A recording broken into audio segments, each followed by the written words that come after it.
Okay, topic 9.4, economics in the global age. And this one's going to be a little longer than the ones we've been talking about so far. But there's going to be a lot of responses. So one of the big things that you should know about is that globalization is occurring during 1900. And I'm sure it's something that you covered quite extensively in AP Hug. But every country is going to respond in different ways of how they're going to go about modeling their economics and what is the best way to provide for the most, and then who to provide for, and all those things that economics is all part of. So, to what extent did countries' responses to globalization differ? That's your essential question for today. So, make sure you're paying attention to some of the examples as we go through in today's lecture. So, from the curricula, in trend accelerated by the end of the Cold War, many governments encouraged free market economic policies and promoted economic liberalization in the late 20th century. And when we talk about economic liberalization, we're not referring to like liberal and conservative and politics and such. When it talks about economic liberalization, it's more referring to classic liberalism, where it's just more hands off, where the government is not going to be as involved in the economies and is going to leave it to the free market to decide the who gets what, how do they get it, things like that, the basic essential economic questions.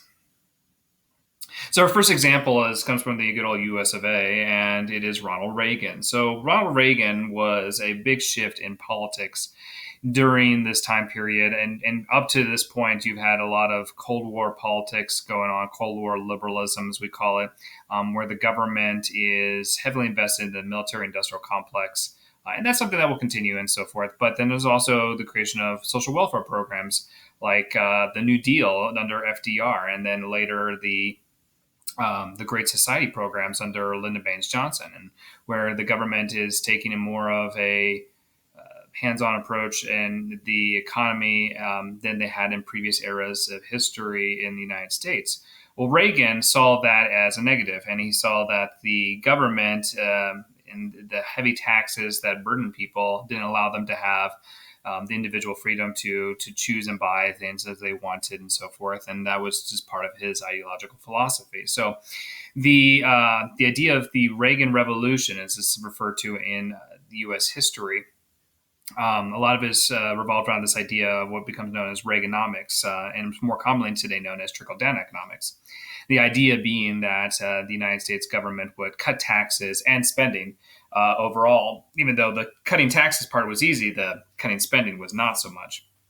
But the idea was when they can cut taxes, and especially to the wealthy, they were able to take that extra money and invest in businesses and then expand business, create jobs, and that money would eventually trickle down to and you like my little hand motions here? The trickle down to the middle and working class people. Now, most of the studies that on this, whether this is effective or not, is inconclusive, and you can make an argument either way, and people still do today. President Trump uses the idea of trickle-down economics when he put forth the tax cuts that were a part of his major reforms as being president thus far.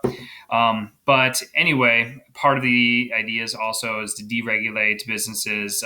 They saw the regulations on businesses as being intrusive, and not allowing them to be able to have the freedom to make adjustments to survive in any economic climate. And regardless of the whole thing, what ended up happening is that you can cut taxes easy, but you can't cut spending as easily. So while spending did not get cut, taxes did, and so this led to big budget deficits.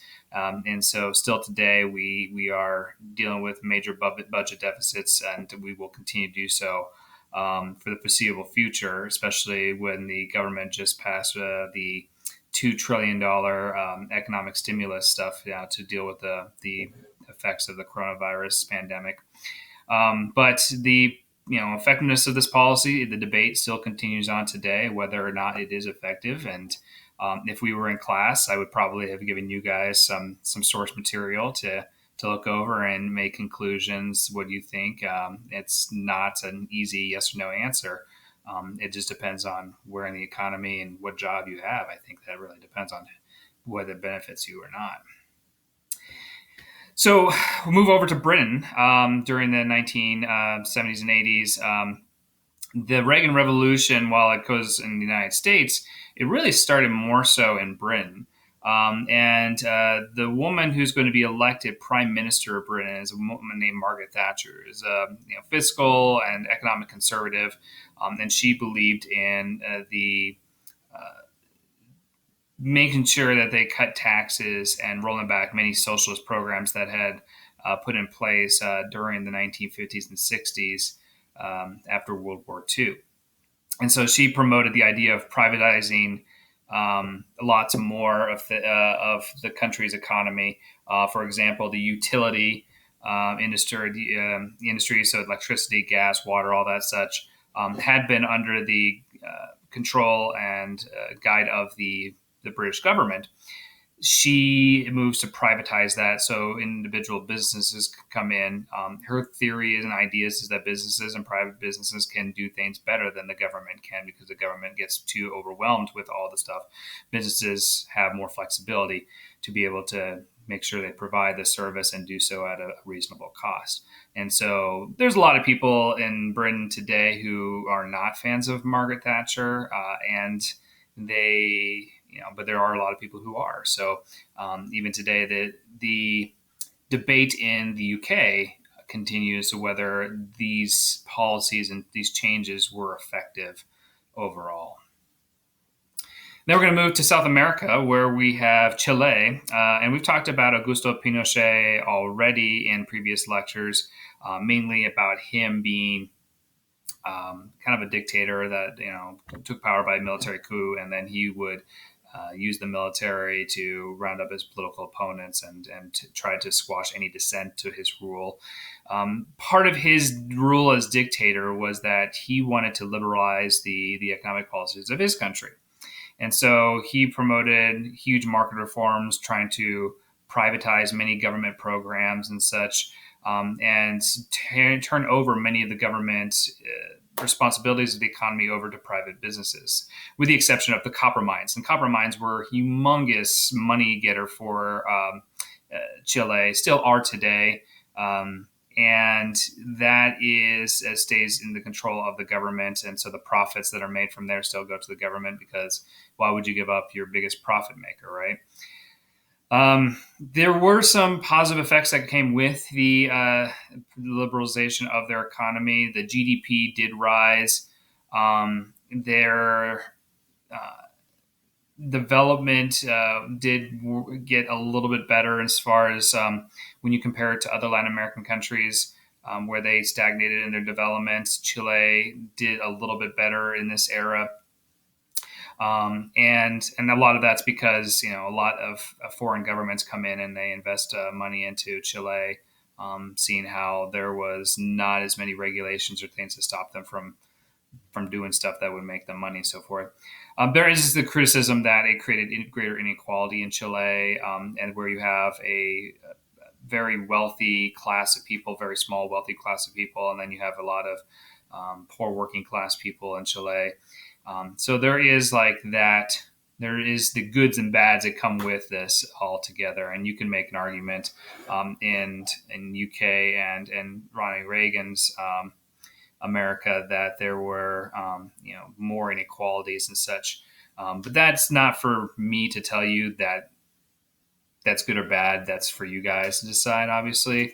But that's the arguments that are made, and one thing or the other. What's most important to you as far as the economic model? For Pinochet, it was about trying to make it so his country could be more developed and such, and where he thought businesses can take care of much of the economic responsibilities rather than the government. All right, so, oops. Don't know why this one should be before that. So another example of the liberalization of economic policies is China under Deng Xiaoping. Xiaoping became the premier shortly after Mao Zedong dies. And we talked about Mao's policies, the 5-year plans, the Great Leap Forward, the Cultural Revolution, and all of them had various degrees of success. But there was also a great deal of suffering that occurred as a result of these policies. Um, as the world and the Cold War was thawing a little bit, and China had reestablished some diplomatic relationship with United States and other countries in the world. There is going to be a movement within China to try to get rid of some of the Maoist policies that didn't really have long-term benefits to the people of China and to the government and the country itself. So Xiaoping is going to decollectivize the agriculture, basically leave it not under the control of the government anymore, but give more free enterprise to farmers.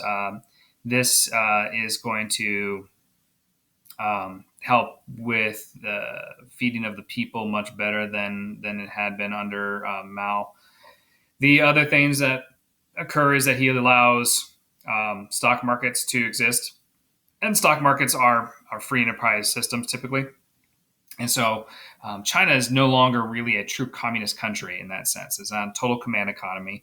They're more of a mixed socialist economy, while the government does provide for many of the things that people in China get.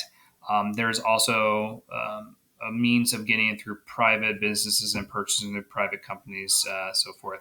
He also created these special economic zones for foreign investors to come in and put factories in. This would help create jobs for people, which a lot of foreign governments, United States especially, go and set up factories in China because one, they're pretty skilled laborers. Two, there is not as much you need to pay a person in China comparatively to the United States or other countries. And three, that the work conditions and laws about work conditions are not regulated like in China like they are in the rest of the world.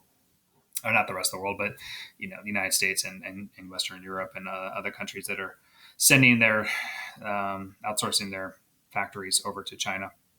And so this is something that does help China continue to grow, and its economy just explodes as far as where it was to where it is today. The annual growth rate was 6 to 8%, which is unreal.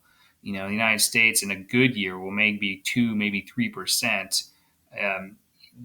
That is, because we've been in such a developed country for much longer than China has. It hasn't. We have a plateau we've reached to some degree of how much bigger our economy can grow. But China was coming out of like nothingness and just exploded onto the scene today. They're one of the largest, if not the largest, manufacturer of stuff in the world. All right, so back to the curriculum. In the late 20th century, revolutions in information and communication technology led to the growth of knowledge economies in some regions, while industrial production and manufacturing were increased situated in Asia and Latin America. So when we're talking about knowledge economies, we're talking about economies that have moved much of their economic activities to, from away from primary, which is the extraction of raw industries, and secondary, which is the manufacturing of raw materials into something more value, to more tertiary service industry, as well as quaternary, where it's dealing with information and so forth. And I hope you guys remember those terms from AP Hug and geography in general, if you had me last year for just core geography.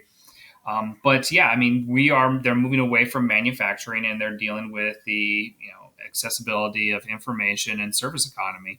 And that occurred in lots of countries around the world. The three examples that are provided on the curriculum and the illustrative examples for College Board is Finland, who are going to invest very heavily. So Finland was a country that relied mainly on exporting to Soviet Union. Soviet Union dissolves, and so they lose their biggest buyer. They have to adjust and adapt. So they invest heavily into education and communication technology. And so they become big manufacturers of cell phones and as well as a lot of software. For example, if anyone ever played Angry Birds when you were younger, Angry Birds is a software app that was developed in Finland, and it's was one of their biggest exporters, moneymakers as a country. Japan, after World War II, it goes back to trying to industrialize, and they get pretty good at it. I mean, they make lots of cars, manufacture goods, and so forth. But despite the fact that many of them they were huge manufacturers, many of their workers were not paid in a way that could afford the things that they were manufacturing. A lot of them were being exported. So there were demands for reforms. There was unionization that occurred in Japan. Over time, they began to diversify their economy and try to improve education for people to much higher standards of education, in, compared to today in the United States, much higher standards of education. They increased the investments in innovation. They strengthened their own banking and financial sectors, and they transformed their economy to one of the best in the world. Even as the economic recession hit the United States during the 1980s, Japan was still growing and became the third largest economy in the world. So, through the use of knowledge economy and investing into innovation, where do the world's entertainment technology come from? Where do video games come from? What's Nintendo? Nintendo is a Japanese company, and so that's an example of their that contribution. I mean, they have many in history, but just an example of an artifact of the Japanese diversifying their economy to become more of a knowledge economy. And the United States itself also does this too, where we have large investments in public education in the 50s and 60s. And so we transform ourselves more into a knowledge economy. We invest a lot in STEM. We invest a lot in innovation. Where many of the ideas and new products and such forth kind of originate from the United States, we don't manufacture in the United States like we have in past history. And we have a lot of businesses and transnational corporations take the manufacturing process and they send it overseas to countries that have cheaper labor costs and not as many regulations that prevent them from being able to make a good profit. So those are things that have occurred. We call it outsourcing, and that's something that does happen in countries such as Vietnam and Bangladesh. And so, we talked about response to globalization. Well, some countries became and focused their energy becoming more knowledge economies. Some focus their energy to trying to improve their production in their country.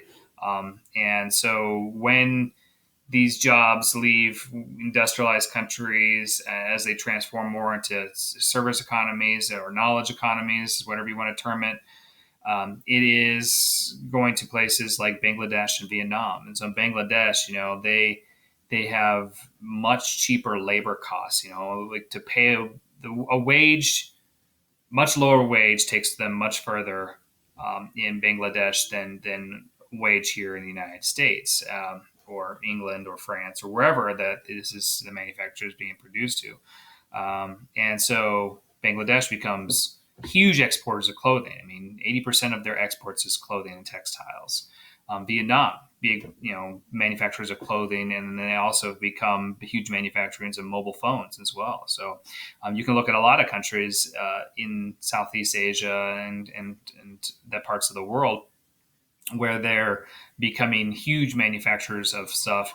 If you go around your house and you go try to find where things are made in, I bet you it's going to be from East or Southeast Asia, where a lot of the production of the world now occurs, especially stuff that gets exported to the United States comes from that region of the world.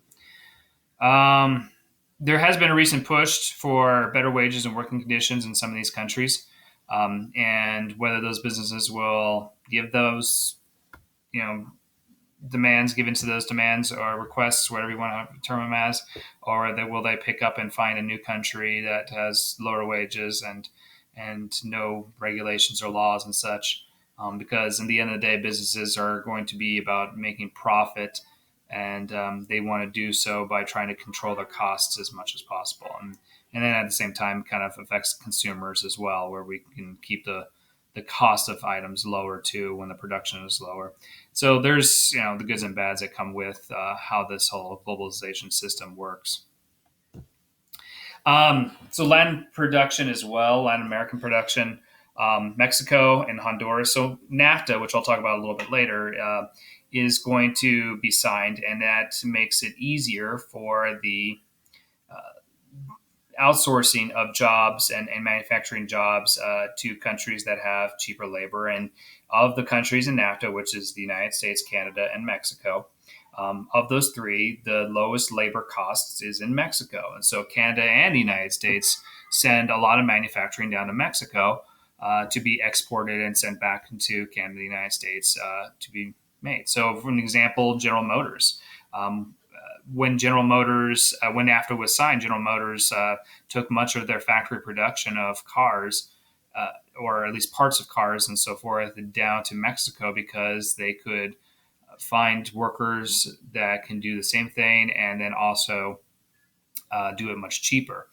And of course, that helps improve the profits of General Motors, and it makes the affordability of clothes much more so as well. Not clothes, sorry, cars, much so ours as well. So the country of Honduras also is another example that's given by College Board. And from what I understand is that they are seeking to upgrade their manufacturing, but they're trying to do so in a sustainable way so that they don't drain their resources of their country. And then they're also trying to maintain that there are fair labor practices that occur in as countries bring manufacturing down to Honduras. Okay. Changing economic institutions, multinational corporations, and regional trade agreements reflected the spread of principles and practices associated with free market economies throughout the world. And this is especially true after the Cold War is over. The spread of free market economies, especially Eastern European countries, which were once under communist regimes in the Eastern Bloc states, they'd start to accept more and more free market economies. So some of the institutions and agreements that kind of show this and highlight that, the WTO, which is the World Trade Organization, and countries that are part of the World Trade Organization are working to try to lower barriers, economic barriers that could potentially harm countries as they engage in trade with each other. So, for example, tariffs. And they're trying to get rid of tariffs, so where countries can send their items to another country without having to pay a tax for it, because ultimately the tax gets paid by the consumers themselves. And so the tariffs in the past have been put up to stop people from buying foreign products and focus on buying products that are homemade. And you guys think back when we're talking about mercantilism, tariffs would have been a very big part of that because, they want to protect their own manufacturing and they wanted to make sure more money was staying in the country than was leaving. But tariffs and economic barriers make it hard for you to have access to, the consumer to have access to lots of more products, options, and choose between the more expensive and the cheaper ones, and so forth. So that's something that the world community, the liberalization of economics around the world, is starting to get rid of those things. NAFTA, North American Free Trade Agreement, which includes Mexico, Canada, and the United States, same thing, lowering tariffs, trying to get rid of economic barriers that could cause harm on any country's economy, and then give them more options of how to manufacture, sell, and whom to sell to, and so forth. Asian, the Association for Southeast Asian Nations is another example of Southeast Asian countries working together to lower their economic costs. And so, there's a lot of things that Mercosur is another one that's in Latin America, and all of these are just trying to get rid of economic barriers in the world so they can have more free trade. And then other examples of that's kind of institutions changing, multinational corporations, and we go back to the British East India Trading Company and Dutch East India Trading Company, like the early versions of the transnational corporations. the United Fruit Company, we've talked about in the past and such. So today's multinational corporations take advantage of kind of how the world is set up. There are knowledge economies where you can like station your countries or your put your headquarters in that country, and then you can use the knowledge economy talents of trying to develop things, innovate, and so forth. And then when it comes to manufacturing, you send it overseas to be manufactured in a place that's more of a production economy, and that's something they do. For example, Apple. All the intellectual property, intellectual innovation that goes on in Apple is done here primarily in the United States. But when it comes to actually building them for shipping and distributing to people to buy and sell, that is done so mostly in China, where they have huge factories in China that make iPads, iPhones, and all the other Apple products themselves. Now, there's criticisms that come with multinational corporations, because they really don't have a home country or home base sometimes. And I know I kind of said they did. They're not like a company that just they don't have loyalties to one country over another. They are loyal to themselves. That's the criticism. And then they don't adhere to the ethical standards of the home country. And so, for example, Apple, the work conditions in Apple factories in China would probably not meet the standards here in the United States, despite Apple being an American company. So that is heavy criticism that goes on. Nestle, which is a Swiss-based Swiss-based corporation, which makes chocolate products and such.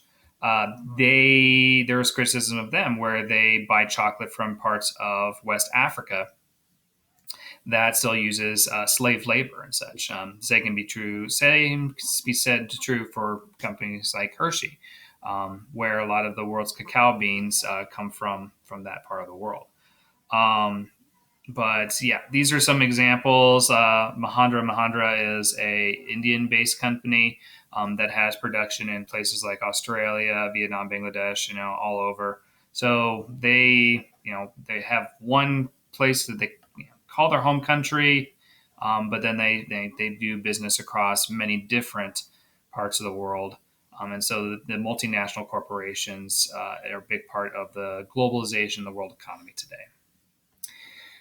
So the essential question again was, to what extent did the country's responses to globalization differ? So make sure you respond to that question in Canvas.